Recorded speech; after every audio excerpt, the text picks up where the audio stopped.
I'm curious to know if you were interested in being a board member, how you go about recruiting board members for arts organizations, and what type of background you would be looking for.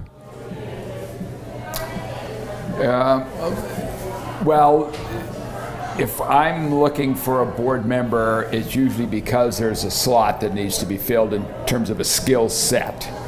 So it's not a general view. You know, we want somebody who, let's take government relations right now. Clearly, on any board, you want someone who has a relationship with the Liberal government on a federal and a provincial basis.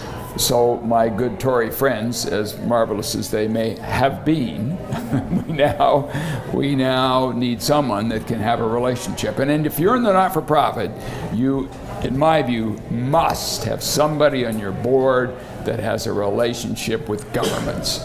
So that's something that needs to be filled, and that's someone with a set of relationships, a skill set and relationships.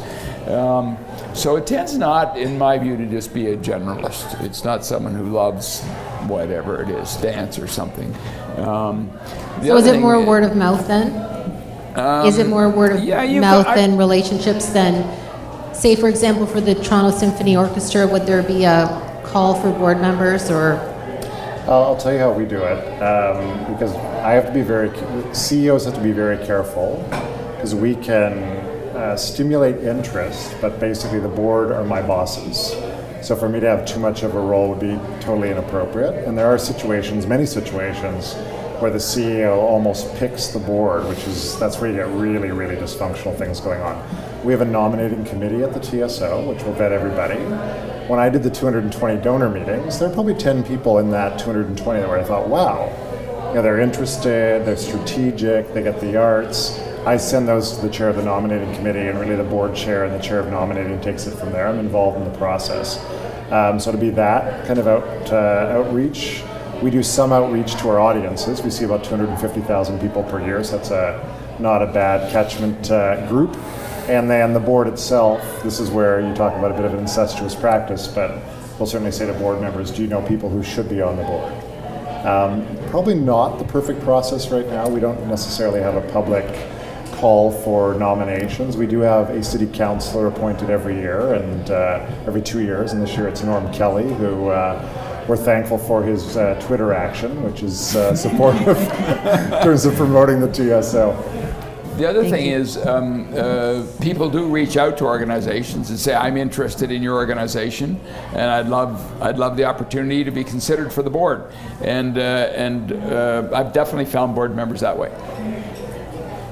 I'm thinking of a very high-powered person in the legal industry, woman who's top-notch in her field and happened to fit perfectly for what we were looking for.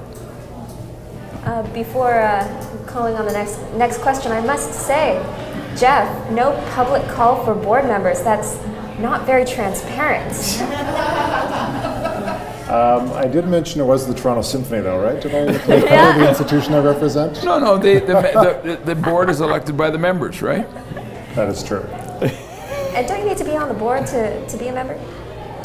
It's a little bit more complicated with our foundation, which is a direct overlap. The TSO board is broader than that, so it's actually a donation. It's a wider membership. We have about 2,000 members. Oh, do you really? Oh. That's dangerous, no? That's right. They could